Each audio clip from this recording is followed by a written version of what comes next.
Ang walang kapantay na martial god, unang yugto. Kabanata 51, ang pagngangalit ni Lin Feng. Isang gininto ang palad na may dalang napakalakas na presyon ay nagmamadali patungo kay Lin Feng. Naiisip na ng karamihan na si Lin Feng ay nalilibutan ng hampas ng palad na iyon.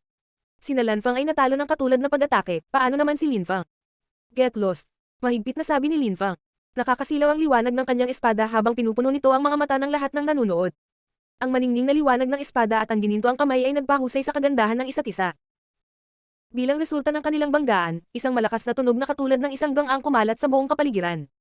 Ang gininto ang katawan ni Qiu Yuanhao ay hindi lamang nagbigay daan sa kanya na magsagawa ng napakalakas na pag-atake ngunit nakatulong din sa kanya na lubos na mapahusay ang kanyang depensa. Tila hindi siya tinatablan ng mga sibat at espada. Kaya, hindi siya nagawang sakta ng espada ni Lin Feng. Iyon mismo ang umasa kay Qiu Yuanhao, ang kanyang kakayahan sa pagtatanggol. Umasa siya sa mga ito gaya ng pag-asa niya sa kanyang kayabangan. Hahaha, niloloko mo ba ako? Ikaw maliit na aso, isa ka lang basura. Hinding-hindi mo ako magagawang saktan. Sabi ni Qiu Yuanhao na nanunuya kay Lin Feng. Ang kanyang gininto ang liwanag ay nagsimulang muling mapuno ang hangin. Naramdaman na lang ni Lin Feng ang napakalaking lakas ng pang-aapi sa kanyang espada. Dahil sa lakas na iyon ay nanginginig ang kanyang espada kaya muntik na niya itong matanggal mula sa pagkakahawak niya. Talaga, walang pakialam na sagot ni Lin Feng. Kung ang espada ay ginamit ng mabilis, hindi ito mapipigilan. Maaaring masakop nito ang lahat ng mga kuta. Ang isang gumagamit ng espada ay maaaring durugan at lipulin ang lahat ng bagay sa kanyang landas. Walang makakaligtas sa isang espada na hindi nila nakita. Mayroong napakaraming espiritu ng armas ngunit ang espiritu ng espada ay isa sa pinakamalakas at pinakamakapangyarihang espiritu ng armas na umiiral. Kahit na si Lin Feng ay walang sword spirit, ang kanyang kaalaman pagdating sa swords ay higit pa sa karamihan ng mga cultivator na mayroong sword spirit. Lakas ng espada. Bulong ni Lin Feng. Nakakasilaw ang kanyang espada. Nagsimulang ubusin ng makikinang na sinag ng mga ilaw ang kapaligiran. Isang napakalakas na chi ang nakatutok sa dulo ng kanyang espada at nagbuga ng malakas na pagsabog. Boom! Muling bumangga ang espada ni Lin Feng sa espiritu ni Qiu Yuanhao. Isang tunog na parang napunit na papel ang kumalat sa buong hangin. Agad na nagbago ang ekspresyon ng mukha ni Qiu Yuanhao.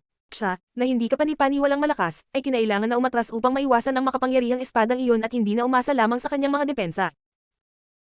Nang makita ni Lin Feng na umatras si Qiu Yuanhao, inilagay niya ang kanyang espada sa kanyang balikat at sinabi habang malamig na ngumiti. Sinabi mo na hindi kita nagawang saktan, kung ganoon, bakit ka umatras? Nang marinig ni Qiu Yuanhao ang mga salitang iyon, namula ang kanyang mukha sa galit at habang nakatitig kay Lin Feng, ay nagsabi. Aminin ko na minamaliit kita ngunit mas malakas ako kaysa sa iyo. Medyo aso ka pa, walang maliit na manok na hindi makatiis kahit isang atake. Marami kang sinasabi, pero lahat ng lumalabas sa bibig mo ay kalokohan. Sabi ni Lin Feng na parang pagod na pagod. Kung ang pagiging isang henyo ay nangangahulugan ng pagbukas ng malaking bibig ng isang tao at kahangalan ng paghusga sa ibang tao, kung gayon ikaw ay talagang isang tunay na henyo, isang henyo na walang kapowers sa ilalim ng langit gaano ka walang takot. Naging matapang si Du Wuming sa harap ng panganib sa buong oras na ito. Wala siyang takot. Nang makita ng karamihan na pina-address ni Lin Feng si Qiu Yuanhao, maliwanag ang kanilang ekspresyon. Itinuring na nila si Du Wuming bilang isang mahusay. Akala nila noon ay kaunti lang ang kapangyarihan ni Lin Feng, minamaliit nila siya. Ngunit sa sandaling iyon, naisip talaga nila na mas malakas siya kaysa kay na Lan Feng o Lin Chen. Sina Lan Feng at Lin Chen ay nanunood din kay Lin Feng at nagsimulang mag-isip ng napakataas sa kanya. Akala nila noon ay hindi ganoon kalakas si Lin Feng ngunit sa sandaling iyon, napagtanto nila kung gaano sila kamangmang. Sa totoo lang, si Du Wuming ang taong dapat mag-ingat, siya ay nasa mas mataas na antas kaysa sa kanilang dalawa. Kahit hindi namin makita ang mukha niya, halatang napakabata niya at talagang henyo siya. Siya ay dapat na regalo mula pa noong siya ay pinanganak. Kung maaari siyang sumali sa aking clan, ang Nalan clan, malaking tulong iyon. Sabi ni Nalan Feng na talagang umaasa na sasali si Du Wuming sa kanyang angkan. Pagkatapos, naglakad siya patungo kay Lin Feng at sinabi, Du Wuming, inaamin ko na minamaliit kita. Sa lakas na tulad mo, igagalang ka talaga ng aking angkan, ang Nalan clan. Mangyaring sumali sa aking angkan at suportahan kami sinaharap. Pagkatapos, makikilala mo ako araw-araw kahit anong mangyari, hindi ba maganda para sa'yo? Mangyaring sumali. Naging mayabang at may tiwala sa sarili si Nalan Feng. Nakabawi na siya sa dati niyang emosyon. Umaasa sa kanyang natural na kagandahan at pambabae na anteng-anteng, sinubukan niyang kumbansihin si Lin Feng na makipagkita sa kanya araw-araw. Malaki ang makukuha ng dalawa sa ganoong relasyon. At saka, maganda talaga siya kaya kumbinsido siya na hindi tatanggihan ni Lin Feng ang kanyang mungkahi. Mawala. Ang hindi inaasahan ng sinuman ay hindi lamang tinanggihan ni Lin Feng ang panukala ni Lan Feng ngunit itinaas din niya ang kanyang espada sa kanyang direksyon, na nagdulot sa kanya ng sobrang awa. Nanlaki ang mga mag-aaral ni Lan Feng. Inilabas niya ang kanyang Divine Arm Spirit at sinimulan ng kanyang Divine Punch at binumba ang kanyang espada. Ngunit walang nangyari, ang mahabang espada ay hindi gumagalaw kahit isang milimetro. Pagkatapos, isang dumadagandong na kulog ang kumalat sa buong kapaligiran na may dalang nakakabaliw na marahas at sumasabog na chi sa loob. Tumingin ito sa kabila ng nakakatakot. Biglang nagbago ang ekspresyon ni Lan Feng. Mabilis niyang naiwasan ang pag-atake. Siya ay napakabilis. Boom! Inilabas ni Linfang ang kanyang kaliwang kamay na sinundan ng malakas na pagsabog na ingay. Ang suntok na iyon ay naging napakaraming anino ng kamao na nakapatong sa isa't isa. Ang bawat anino ng kamao ay mas malakas kaysa sa huli. Para siyang gumawa ng baha ng suntok. Kumikilos sila patungo sa Nalanfang sa hindi maisip na bilis.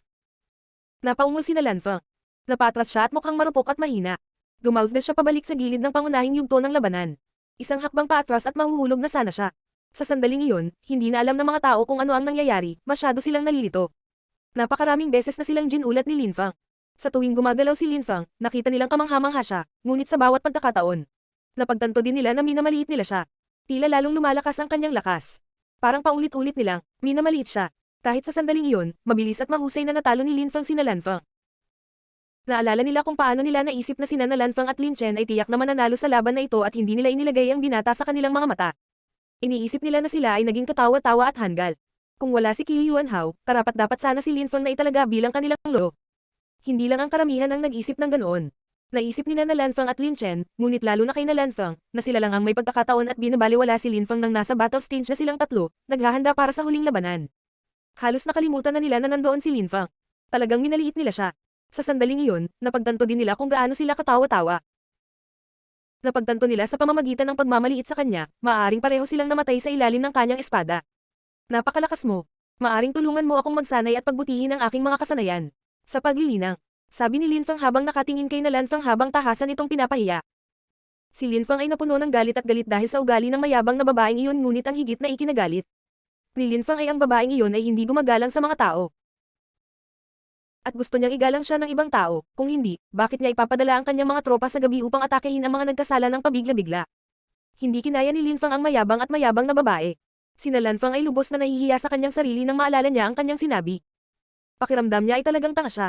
Sumali ako sa clan mo, magkikita-kita araw-araw, sino ka sa tingin mo? Akala mo nag-iisa ka sa tuktok ng mundo, akala mo ang iba ay nasa ilalim mo.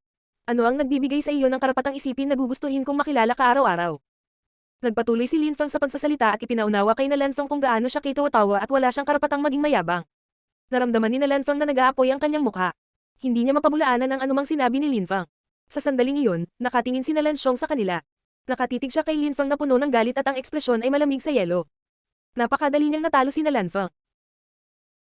Ang duo Ming na iyon ay talagang mukhang papatayin niya ang mayabang na si Nalanfang, ang pinakadakilang disipulo ng Nalan Clan, isang tunay na henyo. Ang mga tao ay hindi masyadong nasasabik sa sandaling iyon. Lin Chen, Nalanfang, duo Ming pati na rin. Si Qiu Yuanhao, lahat ay mga henyo, lahat ay mas malakas kaysa sa iba.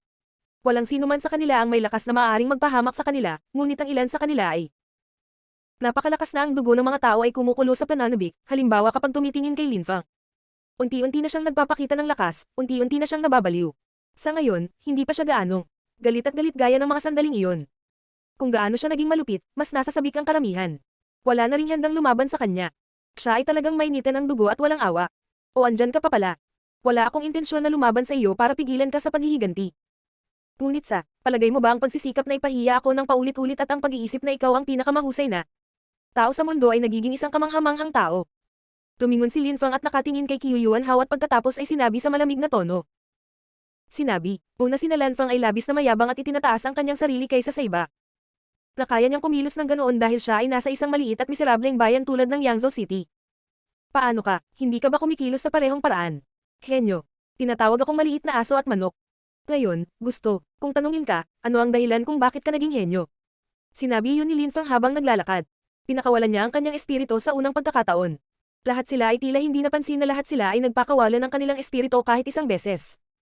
Ngunit hindi inilabas ni Linfang ang kanyang espiritu sa buong panahon. Sa kanyang mga mata, ang buong mundo ay naging kadiliman. Ang mga mata ni Linfang ay naging itim. Mukha talaga siyang masama. Parang may dalawang black hole siya sa halip na mata. Mukha siyang demonyo. Parang bumagal ang lahat sa paligid niya. Bawat galaw, bawat tawat kanilang mukha, bawat bagay. Nakikita ni Linfang ang lahat sa paligid niya ng sabay-sabay at ganoon nga napakalinaw na parang slow motion ang lahat. Walang makakatakas sa atensyon ni Linfang. Alam niya kung ano ang ginagawa ng lahat sa anumang oras. Naririnig din niya ang sariling tibok ng puso. Nararamdaman pa niya ang sariling dugo na umiikot sa kanyang mga ugat. Nararamdaman niya ang bawat paggalaw na ginagawa ni Qiu Yuanhao, kabilang ang kanyang paghinga. Si Linfang ay hindi makapagsalita sa sandaling iyon kahit na parang siya ay isang makapangyarihang Diyos, na parabang siya ay nasa bawat sandali ng sabay-sabay, na parabang siya ay isang napakalaking pares ng mga mata na kayang obserbahan ang bawat bagay sa universo sa parehong oras. pero hindi makapagsalita ang mga mata. Sa pamamagitan ng silver mask na suot ni Linfang, nakita ni Qiu Yuanhao ang mga mata ni Linfang. Nagsimula na siyang manginig sa takot, hindi pa niya naramdaman ng labis na takot sa kanyang buhay. Hindi niya mawari kung ano ang kanyang nakikita. Ano ang mali sa mga mata ni Linfang? Bakit parang nakatitig siya sa mismong mga mata ni kamatayan? Sa sandaling iyon, si Qiu Yuanhao ay nalilito at natakot. Nararamdaman niya ang takot na tumatagos sa kanyang mga buto at nanginginig na parang na-freeze. Siguradong nag-hallucination siya, walang tao sa harapan niya.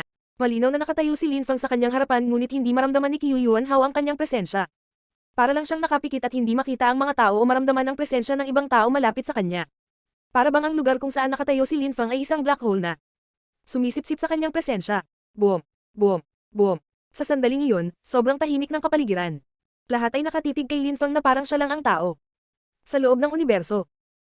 Kahit na halos walang tunog ang mga hakbang ni Linfang, bawat isa sa kanyang mga hakbang ay nagdulutang nakakatakot na sensasyon sa kanilang mga puso, tila ang kanilang mga puso ay sinusubukang sumabog mula sa kanilang mga dibdib.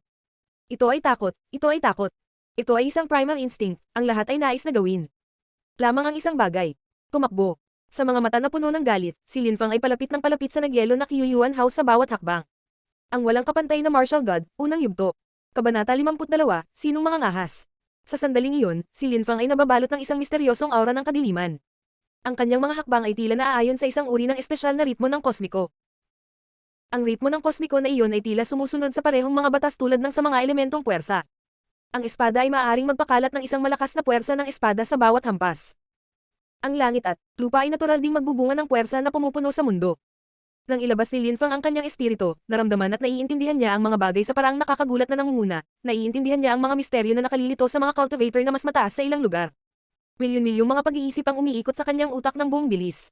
Ang mga kaisipang ito ay nagbigay kay Linfang ng kakaibang mga pananaw at isang pakiramdam ng pag-unawa sa isang mas mataas na kaharian. Diwang Celestial, binabago ako sa isang bagay na hindi ka panipaniwala at hindi ka panipaniwalang malakas. Naisip ni Linfang na labis na nasisiyahan ngunit imposibleng makita ito sa kanyang mukha. Bumaba ang kanang kamay ni Linfang at sinimulang tanggalin ang kanyang sinturon. Ang buong pulutong ay nakatingin sa mga galaw ni Linfang at hindi makapaniwala na kakatanggal lang niya ng kanyang sinturon. Ano ang balak niyang gawin? Ito ay isang espada. Ang mga mata ng lahat ay tila mas nagulat na ang kanyang pilak na sinturon ay naging isang espada. Nakita na nila na si Linfang ay may dalang espada sa kanyang balikat ngunit hindi nila pinansin ang nasa baywang niya. Tila may hawak si Linfang na parang isang malambot at nababaluktot na espada. Papalapit si Linfang kay Qiu Yuanhao. Sa sandaling iyon, isang napakalakas na espada na chi ang umiikot sa katawan ni Linfang. Ang katawan ni Linfang ay tila hawakan ng isang espada at ang chi na nagmumula sa kanyang espada at katawan ay bumuo ng isang talon na parang hugis sa hangin sa itaas niya. Isang espiritu ba iyon? Ang buong karamihan ay may kakaibang pakiramdam at hindi talaga maintindihan kung ano ang nangyayari. Maaaring si Linfen ay may espiritu ng espada. Kung hindi, paano siya napapalibutan ng napakalakas na espada na si? Ang mga tao ay tila napagtanto na si Linfang ay hindi pa naglalabas ng kanyang espiritu. Hindi na niya kailangan. Kaya niyang magpakita ng lakas na higit pa sa mga henyo sa harap nila nang hindi pinapakawalan ang kanyang espiritu. Sa bawat hakbang niya, palakas ng palakas ang puwersa ng espada. Sa pamamagitan lamang ng pagtingin sa espada, masasabi na ng lahat na ang puwersa ng pagpatay na nilalaman ay lumalaki bawat sandali na lumilipas. Kahit na si Linfang ay puno ng mamamatay tao na mga pag-iisip at ang kanyang mukha ay nakakagulat na kalmado, tila siya ay bahagyang masaya. Ang 10,000 bagay ng paglikha ay nagtataglay ng puwersa, ito ay bahagi ng kanilang kaloob-looban at ang espada mismo ay may puwersa.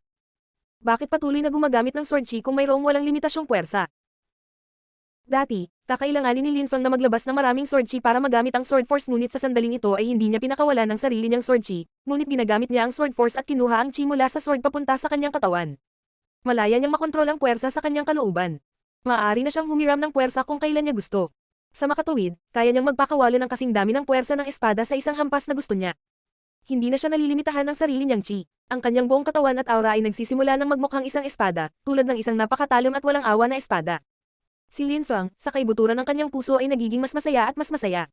Ang sword chi sa kanyang katawan at ang kapaligiran ay nagiging mas masigla rin.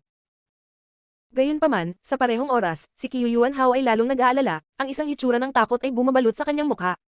Ang buong kapaligiran ay nilalamon ng presyon ng puwersa ng espada at parang sinusubukan siyang kainin ng espada at paligan sa kanyang dugo. Maaari lamang siyang magpanik, nararamdaman niya na si Linfang ay isang banta sa kanyang buhay at anumang oras ay maaaring magwakas ang kanyang buhay. Talagang mapunit ni Linfang ang kanyang gininto ang espiritu ng katawan sa sobrang nakakatakot na puwersa ng espada. Hindi na ako dapat maghintay pa, dapat na akong umatras. Naisip ni Qiu Yuanhao. Ang kanyang kumpiyansa ay nadurog ng napakalaking sword chi at nakakatakot na puwersa ng espada. Bukod pa rito, ang puwersa ni Lin Feng ay hindi nagpapakita ng mga palatandaan ng pagbaba, sa halip ay lumalakas pa rin ito. Natakot siyang lapitan si Lin Feng dahil natatakot siyang hindi siya makalabas sa engkwentro kasama ang lahat ng bahagi ng kanyang katawan. Hindi akalain ni Qiu Yuanhao na haantong siya sa ganoong sitwasyon na kaharap ang isang walang tao sa Yangzhou City. Hindi man siya sikat, hindi siya kilala. Higit pa rito, inimbitahan siya ng kanyang kapatid na babae na sumali sa taunang paligsahan, kaya paano siya magiging napakalakas? Si Lin Feng sa sandaling ito ay nakatingin sa kanya na parabang nakatingin siya sa isang mat sa kalye. Nagpa siya si Qiu Yuanhao na simulan muli ang pagpapakawalan ng kanyang chi, hindi niya matatanggap ang gayong kahihiyan mula sa isang walang tao.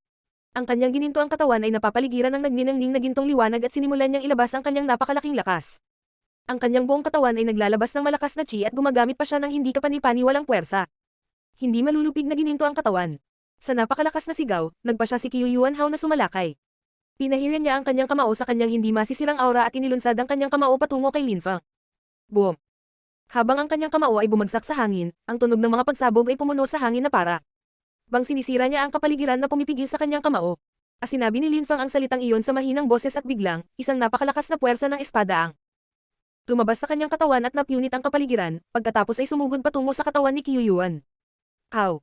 Dahil sa lakas ng espada, nag-distort ang katawan ni Qiu Yuanhao. Maririnig mula sa loob ng kanyang katawan ang mga tunog ng pagpunit at pagpunit. Parang anumang oras ay maaaring mapunit ang kanyang katawan. Ang puwersa ng espada na pinakawalan ay sinamahan ng napakalakas na chi. Ang espada ay kumislap sa atmosfera na pinutol ang lahat ng dinadaanan nito at isang napakasilaw na liwanag ang pumuno sa hangin. Ang espada ay tumama sa dibdib ni Qiu Yuanhao. Crack! Ang katawan ni Qiu Yuanhao ay bumukha na parang itlog habang ang kanyang protective layer ay nagkapira-piraso. Ang kanyang espiritu ay nawasak. Dugo ay tumalsik kung saan-saan at ang katawan ni Qiu Yuanhao ay inilunsad. Pabalik, malinaw na ngayon na siya ay mas mahina kaysa kay Lin Feng. Ang malakas na cultivator na nagmula sa imperial na lungsod, katulad ng mga nauna sa kanya, ay hindi nakayanan ng isang welga na ginawa ni Lin Feng. Sa sandaling iyon, ang mga tao ay namangha, natigilan, natulala at nakatitig sa kawalan kay Lin Feng. Napakalakas. Iyon ay dalisay at hindi may kakaila na lakas. Walang sino man ang nakakaila sa kapangyarihan na kanyang pinakawalan. Kahit na ito ay isang henyo o isang makapangyarihang disipulo ay hindi mahalaga, si Lin Feng ay kailangan lamang ng isang welga upang harapin sila. Si Duo Ming ang tunay na henyo ngayon. Siguradong siya ang bayani ng araw na iyon. Walang sino man ang makakalaban sa kanyang lakas o makakalaban sa kanyang galit. Akala talaga ng mayabang na babaeng iyon ay karapat-dapat siya sa kanya, ngunit si Duo Ming ay isang taong pinapabore ng mga Diyos. Tahimik pa rin nakatingin ang mga tao kay Lin Feng. Siya ay tiyak na nakakuha ng isang espesyal na pagpapahalaga at paggalang sa loob ng kanilang mga puso. Itinuturing ni Lan Feng ang kanyang sarili bilang nasa itaas ng iba pang bahagi ng mundo, ang pinakamalakas, ang pinakamaganda. Nakakapagtaka, gusto pa niyang maging mentor para kay Duo Ming sa landas ng paglilinang, ang batang iyon ay walang mga mata. Si Qiu Yuanhao ay sobrang mayabang din at sa tingin niya ay hindi siya magagapi. Pinahiya at ininsulto niya si Duo Ming, tinawag siyang maliit na aso. Ngayon, hindi na siya makatiis kahit isang pag-atake kapag kaharap si Duo Ming. Siya talaga ang maliit na aso.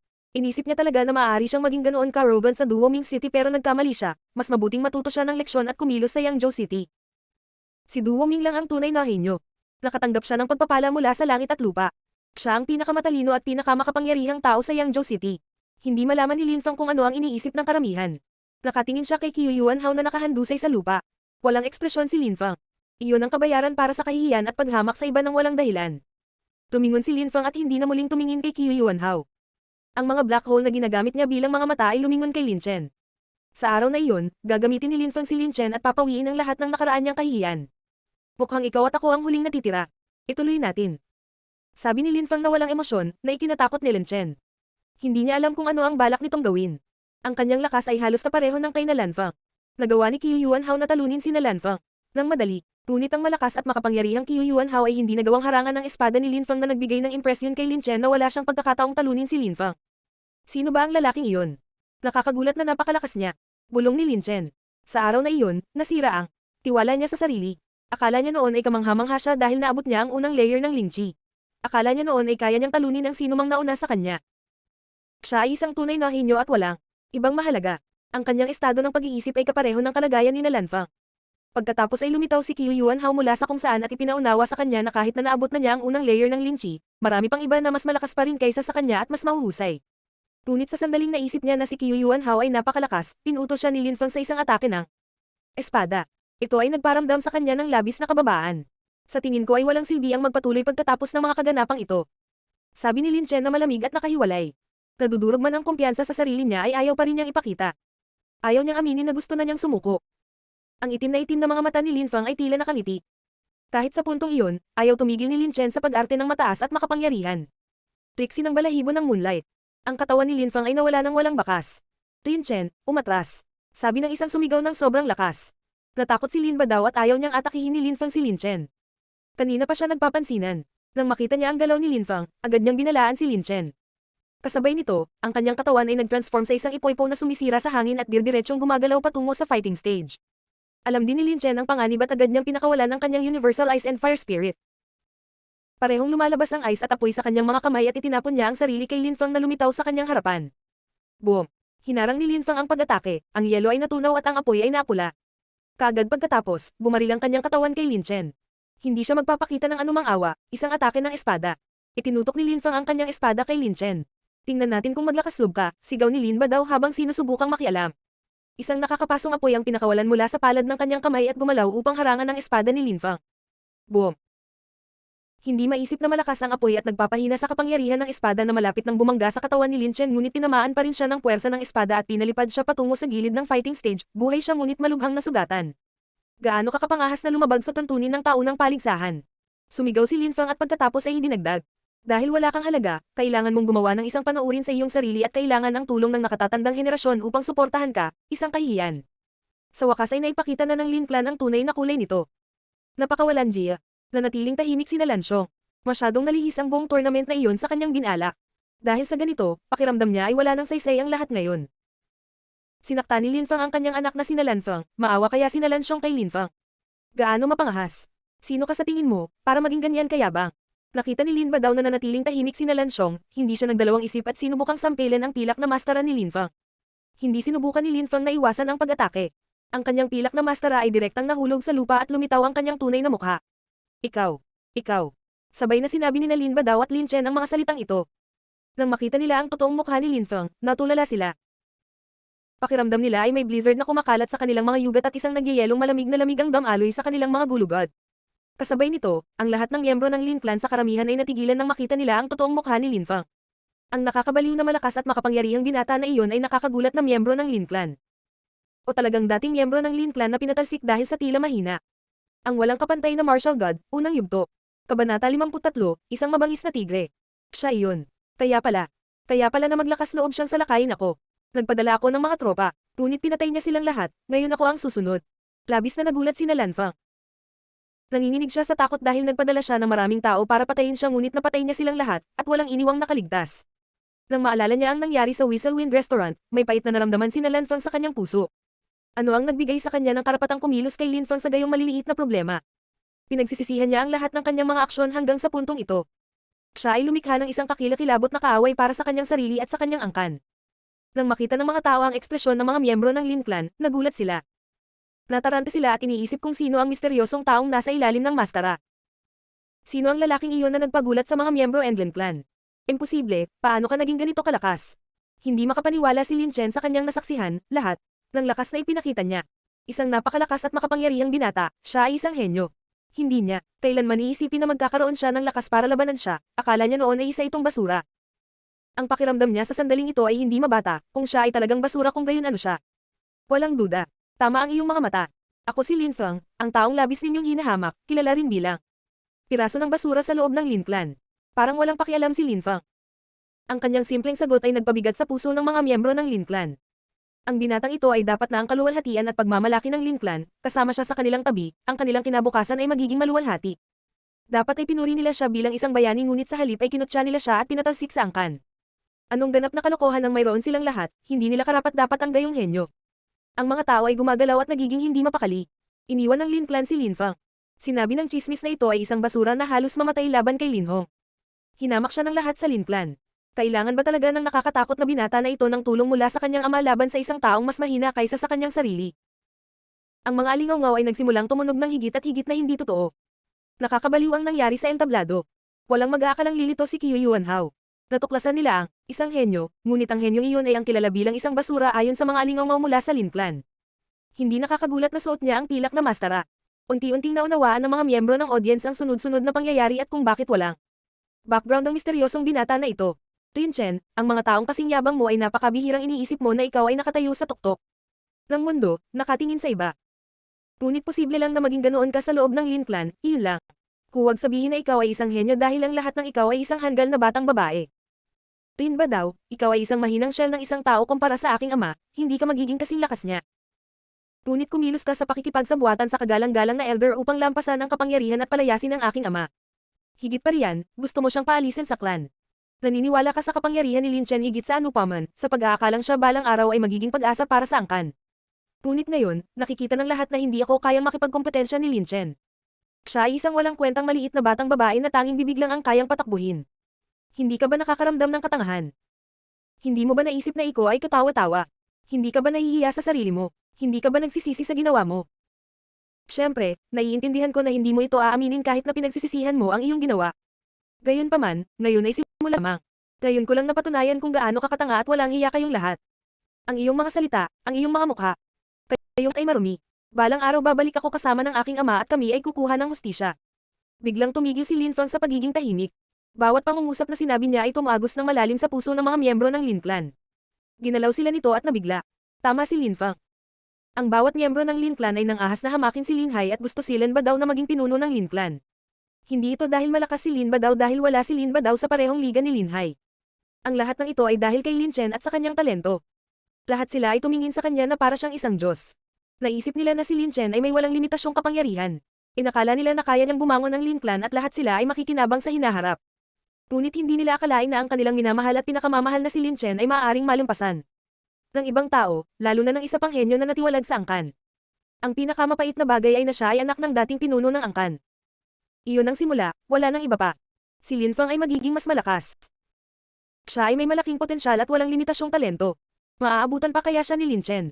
Bakit ang isang henyo na tulad niya ay pinatalsik sa Lin Clan? Bakit walang nakakilala sa kanya nang talunin niya si Lin Hong? Bakit walang nagbigay sa kanya ng pagkakataong patunayan na mali sila? Bakit patuloy? Tilang inisip na si Lin Chen ang tanging pag-asa nila at itinaas siya sa lahat ng posibleng paraan. Hanggang sa, sandaling ito ay tunay na naunawaan ng Lin Clan ang malaking pagkakamaling nagawa nila. Tinatreto nila ang isang bayani, isang pambihirang henyo na walang iba kundi ang paghamak, ibinaba nila ang galit sa kanya at sa kanyang ama sa kanilang sarili.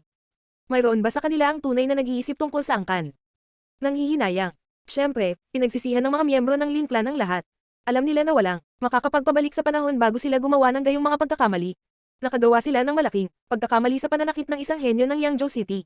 Kahit na ang isang napakalakas na cultivator na nagmula sa Imperial City ay hindi katugma sa isang welga ni Lin Fang.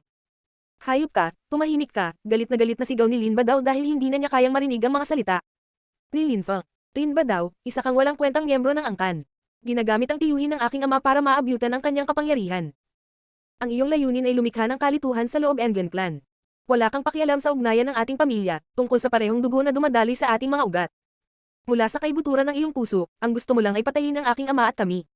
Lin Ba daw, hindi ka karapat-dapat na tawaging hayop sa iyong sarili, ikaw ay walang iba kundi isang uod. Nahihiya akong isipin na pareho tayo ng dugo. Kahit na hindi na ako bahagi ng Lin Clan, ang pagkaalam na pareho tayo ng dugo ay palaging isang kahihiyan para sa akin. Kahit na walang nakakaalam na pareho tayo ng dugo, ang pag-alam sa katotohanan ito ay nakakasakit sa akin. Ang bawat salitang sinabi ni Lin Fang ay parang isang matalim na kutsilyo na tumutusok sa puso ni Lin Ba daw. Si Lin Fang ay karaniwang isang tahimik na tao, hindi siya kailanman gumugol ng mahabang panahon sa pagsasala. Hindi siya eksperto pagdating sa pagpapahayag ng kanyang damdamin at emosyon. Ngunit sinong makakaintindi sa kanya, nabuhay na siya ng ibang buhay. Galit na galit ang tibok ng puso ni Lin Ba daw. Hindi niya mapapatawad si Lin Fang. Wala siyang pinagsisisihan at tanging pagkamuhilang ang nararamdaman niya sa kanyang sarili. Head ng Nalan Clan. Huwag mo sana akong sisihin sa pakikialam sa laban na ito. Sabi ni Lin Ba daw habang nakatingin kay Nalan Xiong. Ito ang mga panloob na mga gawain ng iyong clan. Malinaw na wala akong karapatang makialam. Sagot ni Nalan Xiong sa walang pakialam na tono. Nang makita niya sila, malamig nang umiti si Lin Fang. Pinahiya at sinaktan niya si Nalan Fang. Galit na sa kanya si Nalan Xiong. Ngunit si Lin Ba daw ay natakot pa rin na matalo ni Nalan Xiong dahil nilabag niya ang mga patakaran ng paligsahan. Sa aking mata, ang tao ng paligsahan na ito ay isang malaking harapan. Gusto mo lang ang mga miyembro ng Nalan Clan ang manalo. Hindi mo kayang matalo sa iba. Ayoko na ulit sumali sa mga ganitong katangahang kaganapan. Malinaw na kung nasaktan ng isang henyo ang isang miyembro ng iyong angkan, magpapadala ka sa ibang pagkakataon ng mga tao upang salakayin sila ng biglaan. Ang Nalan Clan ay isang malaking biro. Walang hiya talaga. Ang mga itim na mata ni Lin Fang ay parang yelo. Nabigla pa rin ang mga tao sa aura ni Lin Fang. Walang sino man ang hindi nakatutok kay Lin Fang pagkatapos ng kapangyarihang ipinakita niya. Lin Chen, hindi mo ba ako gustong patayin? Kaya ngayon, kukunin ko ang buhay mo. Sinabi iyon ni Lin Fang habang tumatawa ng masama. Nagsimula siyang maglakad patungo kay Lin Chen. Si Lin ba daw ay nanginginig sa galit. Nasa harap siya ni Lin Chen na humaharang sa daan. Mamatay. Demonyong sigaw ni Lin Feng. Hinugot niya ang kanyang mahabang espada mula sa kanyang likod, at inilipat ito sa direksyon ni Lin Chen. Kumalat ang malalakas na dagandong sa buong kapaligiran. Sa tingin mo ba may pagkakataon ka pa? Sigaw ni Lin ba daw habang nakatingin kay Lin Feng na hinugot ang kanyang espada. Isang malakas na chi ang pumuno sa kapaligiran at dumagundong nakulog ang pumuno sa hangin. Triksi ng balahibo ng moonlight. Biglang nawala si Lin Feng ngunit hindi gumalaw patungo kina Lin Badaw at Lin Chen, mas lumipat siya sa mas malayong lugar. O hindi. Namutla sa takot si Nalansyong. Tumayo siya. Itinaas niya ang kanyang ulo at nakita si Lin Feng sa itaas ng ulo ni Nalanfeng na parabang siya ay nahulog mula sa langit. Ang target ni Lin Feng ay si Nalanfeng. Nalaman din ni Nalanfeng na siya ang target ni Lin Feng at napuno ng pagkabigla. Nakita niya ang mga mata nito na puno ng kadiliman na papalapit. Umatake siya gamit ang isang divine punch, ngunit magagamit ni Lin Feng ang kanyang malambot na espada ng napakabilis. Nawala ang anino ng kamao ni Nalanfeng at ang malamig na espada ni Lin Feng ay idiniin sa lalamunan ni Nalanfeng. Panag-ahasta. Maikling sigaw ni Nalansyong bago dumating malapit sa Lin Feng. Isang hakbang pa at papatayin ko na siya, sabi ni Lin Feng sa malamig na tono. Mukha siyang walang ekspresyon. Walang sino man ang nagduda pagdating kay Lin Feng. Kung gumawa pa ng isang hakbang si Nanlan Xiong, malamang napapatayin ni Lin Feng si Nalanfeng. Nakatingin si Nalanfeng sa mga mata ni Lin Feng na puno ng kadiliman. Hindi pa siya napunta sa ganoong sitwasyon. Sa itim na mga mata ni Lin Feng, isa lamang siyang walang kwentang batang lalaki. Napakadali niyang, kinuha siya bilang isang hostage na parabang wala siyang lakas.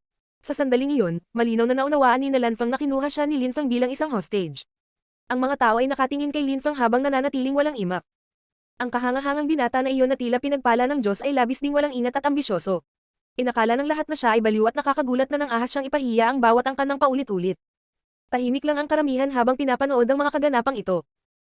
Siguro noong nakita nila si Lin Feng na lumitaw sa unang pagkakataon nang sumali siya sa torneo, naramdaman na nila na hindi mangyayari ang mga bagay gaya ng plano.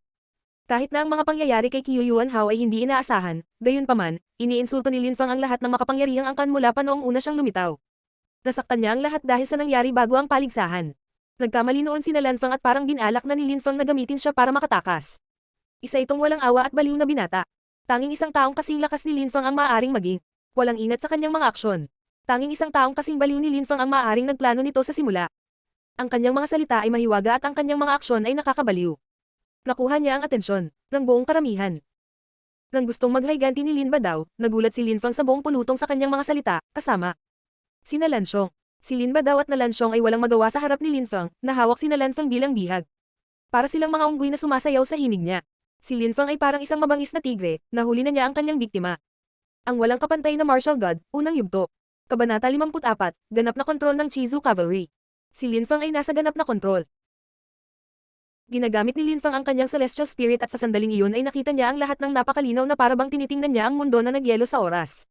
Sa sandaling ilabas niya ang kanyang celestial spirit, nagsimula nang gumana ang kanyang utak sa napakabilis na bilis at kayang lutisin kahit ang pinakamahabang problema. Lahat ng nangyayari sa paligid niya ay agad na pinoproseso ng kanyang utak at walang nakatakas sa kanyang atensyon. Bawat salitang sinabi ni Lin Feng ay nabighani sa mga tao at nakakakuha ng kanilang atensyon. Galit na galit sina Nalansyong at Lin Badaw sa pangyayaring ito. Sa sandaling nagbanta si Lin Feng na papatayin si Lin Chen, hindi niya ito pinatay at sa halip ay kinuha si Nalanfeng bilang bihag. Ang pinakakamanghamanghang bagay ay na kahit na ang utak ni Lin Feng ay kumikilos sa isang hindi kapani-paniwalang nakakatakot na bilis, siya ay nanatiling kalmado at mahinahon. Bamantong hininga si Lin Feng, ang kanyang celestial spirit ay ganap na nagbago sa kanya na parabang siya ay nagbago sa isang bagay na hindi na tao. Pinahusay ng kanyang espiritu ang lahat ng kanyang kakayahan at kakayahan. Bukod, iyon din ang unang layer ng celestial spirit. Nariyan din ang pangalawang layer na maaaring ilabas gamit anumang oras, ang kanyang book spirit. Pakawalan mo siya. Sabi ni Nalansyong na may tinig na puno ng layuning pumatay. Pakawalan ko siya. Posible ba iyon? Sabi ni Lin Feng habang nakangiti ng masama sa kanyang puso. Gaya ng dati, walang ekspresyon ng mukha niya na naging dahilan ng pagiging malupit niya. Masisiguro ko na kung sino man ang magtangkang lumapit sa akin o sumubok na atakihin ako, isinusumpa ko sa inyong lahat na ang unang mamamatay ay hindi ako.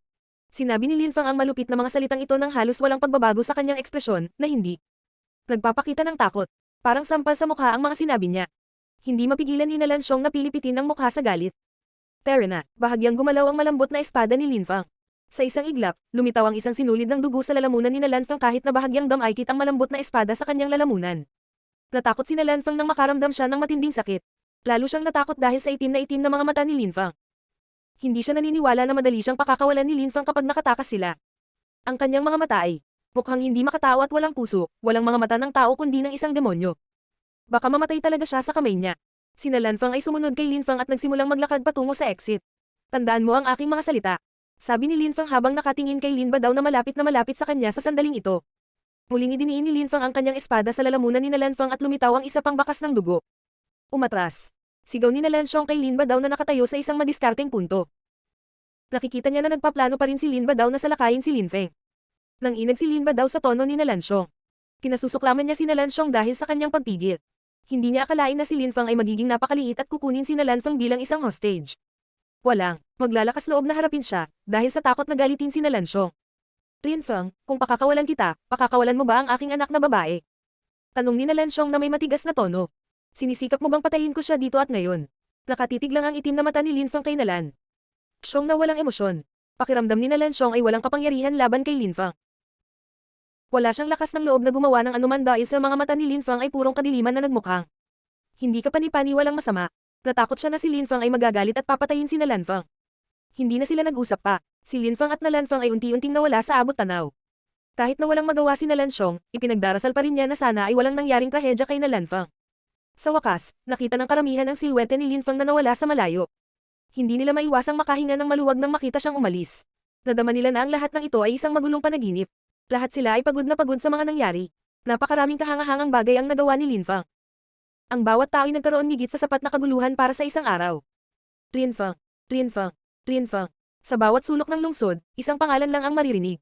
Ang Nalan Clan, ang Gu Clan, maging ang Kyuyuan Hao at Kyulan, lahat ay may isang pangalan lamang sa kanilang isip at sa kanilang dila. Linfang. Lahat ng mga miyembro ng Lin Clan ay tila may panghihinayang at malalim na pag-iisip sa kanilang mga mukha. Si Linfang ay isang kababalaghan na dating kabilang sa Lin Clan ngunit nang ihayag niya ang kanyang kapangyarihan at nakilala bilang isang mahusay na talento, ang kaluwalhatian ay hindi naiugnay sa Lin Clan. Sa totoo lang, ito ay kabaligtaran, sila ay magdurusa sa malupit na pagpuna. Isang talentadong binata na dating miyembro ng Lin Clan ay pinatalsik sa clan dahil sa pagiging mahina. Paano sila naging tanga? Ano man ang mangyari, pagkatapos ng mga laban noong araw na iyon, si Linfang ay nakakuha na ng hindi kapanipaniwalang reputasyon sa loob ng Yangzhou City. Napakabilis, maririnig ng lahat ng mga tao sa Yangzhou City ang pangalan, Linfang. Ang dating basura ng Lin Clan ay naging isang henyo na nakatanggap ng pagpapala ng langit at lupa, gayunpaman siya ay hanggang na itinapon ng Lin Clan. Halatang hindi yun inisip ni Linfang at wala siyang pakialam. Ang gusto lang niya ay umalis sa Yangzhou City. Hindi niya alam kung kailan siya babalik sa Yangzhou City. Ang alam niya lang, kapag bumalik siya doon, igagalang siya ng mga tao at kikilalanan ang kanyang kapangyarihan. Walang sino man ang maglalakas loob na hindi igalang o hakin siya. Hindi na niya kailangang umasa sa isang hostage sa susunod. Malaya siyang darating at aalis ayon sa gusto niya. Pagkaraan ng 10 araw, dumating si Linfang sa Yunhai Sect sa Chenlizu. Pinagmamasdan ng mga kabundukan kung saan naroon ang Precipice of the Abyss. Hindi niya maiwasang maalala ang masasayang alaala.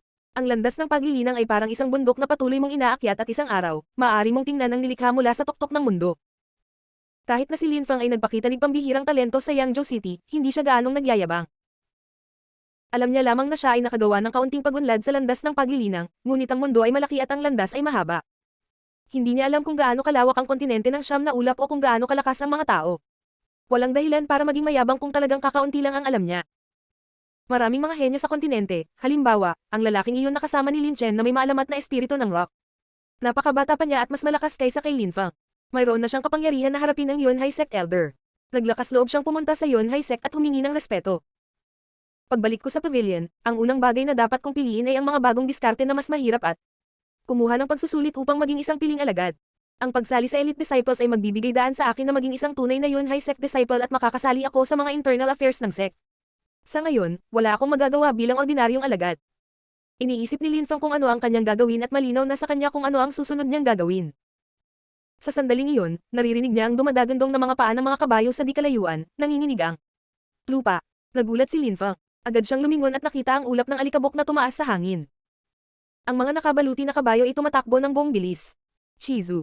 Si Linfang ay natulala. Ang mga nakabaluti na kabayong iyon ay kulay ng dugo. Alam ng lahat ang tungkol sa mga kabayong ito ay isang napakahalagang kabayo. Ito ay 3 beses na mas mabilis kaysa sa kanyang Chenlizu at ito ay napakamahal. Sinasabing ang isang Chizu ay nagkakahalaga ng 1,000 gintong barya. Sinabi rin na may mga kabayong Chizu ang ilang espesyal na tropa. Ang mga tropang ito ay malamang na mga sundalong matitigas ang labanan. Ngunit ano ang ginagawa ng mga tropang ito sa isang teritoryo na nasa ilalim ng dominasyon ng Yunhai Sect? Ang mga mahalagang nakabaluti na kabayo ay papalapit ng buong bilis. Ang mga taong nakasakay sa kanila ay pawang mga sundalo na mukhang sanay na sanay. Lahat sila ay mabangis at mukhang lubhang mapanganib. Ang mga taong ito ay maaaring pumunta kung saan nila gusto, kahit kailan nila gusto. Hindi sila tulad ng mga nagpakilalang master at henyo ng Yangzhou City. Isip ni Linfang habang bahagyang nanginginig sa kanilang paningin. Ang mga taong ito ay napakalakas, nakamamatay na mandirigma. Sila ay tunay na mga master hanggang sa ang pinakamahina sa grupo. Ay umabot man lang sa ikasyam na layer ng Qi ngunit ang karamihan ay nasira sa Ling Qi layer matagal na ang nakalipas. Talagang mga elite na tropa sila. Ang amoy ng dugo ay pumupuno sa hangin kahit maili-amilya ang layo. Mga 30 sila at nang makalapit sila kay Linfang ay bigla silang bumagal. Itinaas nila ang kanilang mga ulo at tumingin sa bundok kung saan matatagpuan ang Yunhai Sect, ito ang kanilang destinasyon. May kakaibang pakiramdam si Linfang at nagbago ang kanyang ekspresyon. May nakita siyang figure na parang pamilyar, kapag nakatutok ang kanyang mga mata ay nakikilala niya ang tao. Siya na, sa isa sa mga chizu na ito, may isang batang babae na nakasuot ng pulang baluti, mukhang Engrandi at kabayanihan. At saka, napakaganda niya.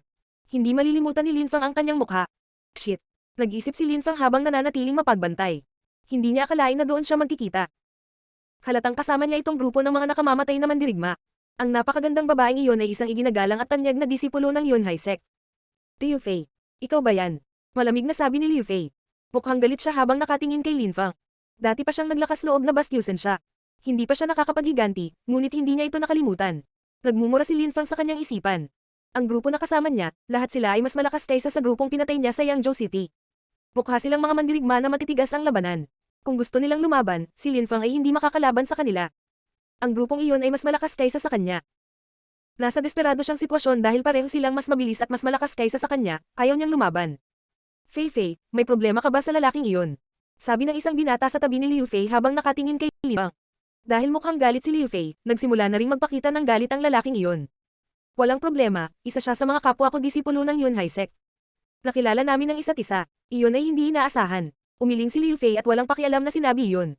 Pagkatapos, hindi na siya muling tumingin sa kanya at nagpatuloy. Papasok na tayo sa loob. Sabi ni Liu Fei at saka sila umalis habang patungo sa Yunhai Sect. Ang binata sa tabi ni Liu Fei ay sumulyap kay Linfang na may bahagyang pagpatay sa kanyang mga mata. Kumunat ang noo ni Linfang. Hindi niya maintindihan ang nangyayari. Sa natatandaan niya, bastos at malupit si Liu Fei, bakit niya siya pakakawalan? Ang walang kapantay na martial god, ang yugto. Kabanata 55, Espada ng Nirvana. Kalimutan mo na ito.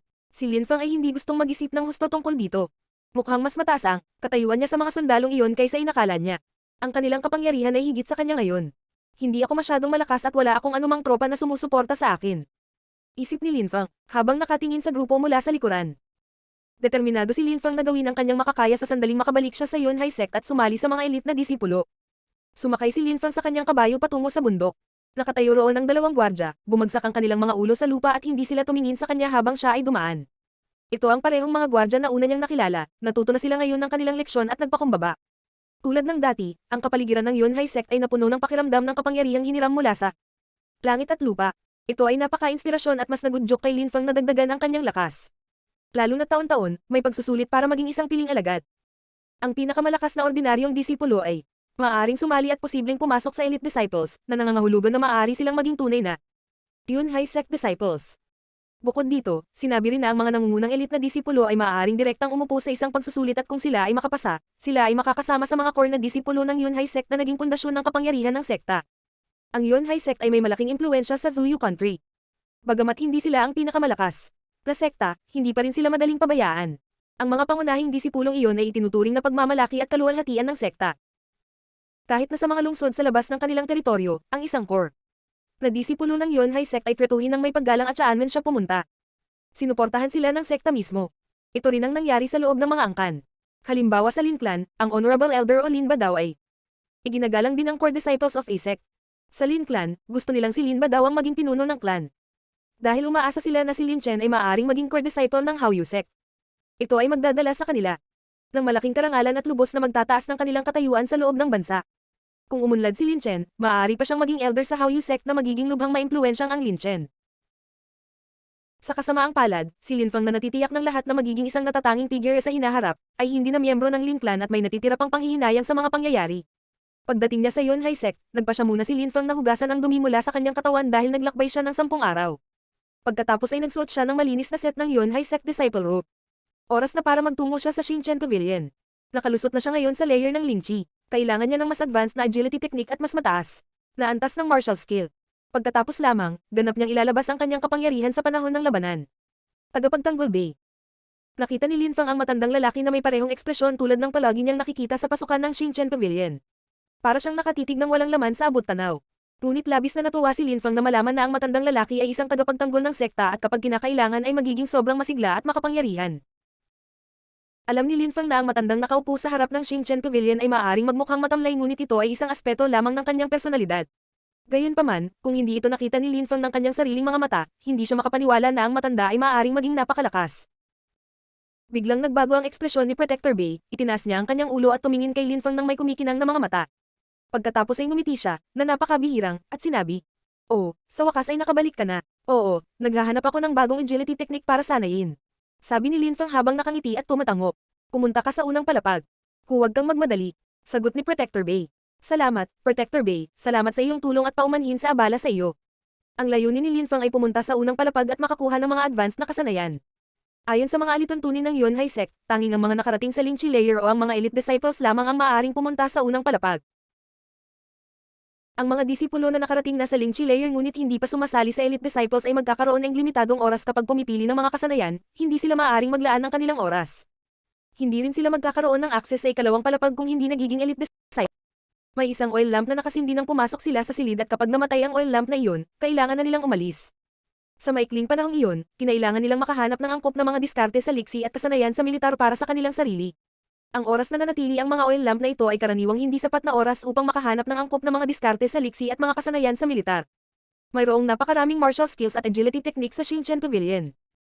Napakahirap na makahanap ng isang bagay na angkop para sa sarili sa isang limitadong oras dahil mayroong napakaraming bilang. Ngunit ang mga patakaran ay mga patakaran. Walang nang ahas na lumabag sa mga alituntunin ng sekta. Maraming mga disipulo ng Yunhai Sect ang gustong maging elite disciples upang ganap na ma-access ang mga kasanayan at agility technique sa palapag na ito at sa ikalawang palapag ng Xingchen Pavilion.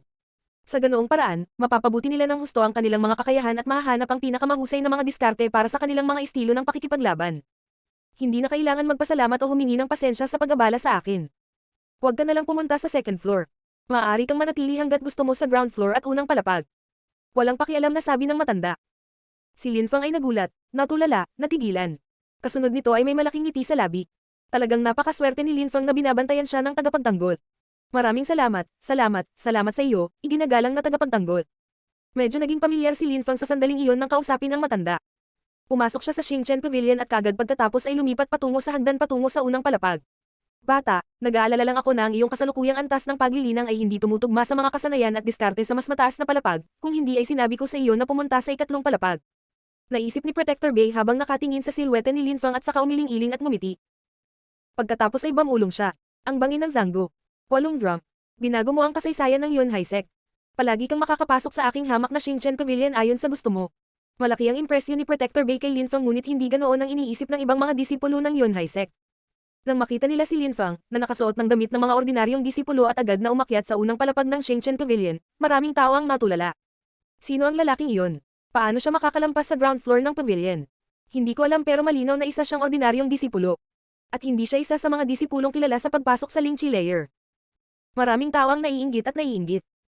Hindi lamang mapapagana ng mga mas mataas na antas ng agility technique ang mga cultivator na lubos na mapataas ang kanilang bilis at makinabang sa paglilinang ngunit ito rin ay nagbigay daan sa kanila na lubos na mapataas ang kanilang kabuuang lakas sa pakikipaglaban. Pinayagan silang gumamit ng mga paggalaw na mas mahirap. Sa isang labanan, maaari silang magkaroon ng isang malinaw na kalamangan sa bilis sa kanilang kalaban. Sino ba naman ang hindi magugustuhan yan? Ang lahat ng agility technique at martial skill ay hinati sa iba't ibang level. Sky level, Earth level, Zuan level, Yellow level. Ang mga skill at agility technique na ito ay ikinalat sa 4 na level sa Xingchen Pavilion. Sa ground floor ng pavilion ay may dilaw na antas Jimba kasanayan at agility technique, sa unang palapag ay mga kasanayan at agility technique ng Zuan level at napakalakas. Ang unang palapag ng Xingchen Pavilion ay mas tahimik kaysa sa ground floor. Kakaunti lang ang tao sa unang palapag. Tahimik silang lahat na naghahanap ng mga kahangahangang kasanayan at pamamaraan na angkop para sa kanilang sarili. Sa sandaling iyon, maraming tao ang nakakita kay Lin Fang na umakyat at tumingin sa kanya ng may panghahamak. May mas kaunting martial skills at agility techniques kaysa sa ground floor. Nag-isip si Lin Fang habang tinitingnan ang lahat ng mga kasanayan sa unang palapag. Kahit na ano, ang mga kasanayang ito at mga diskarte sa liksi ay lubhang mahalaga.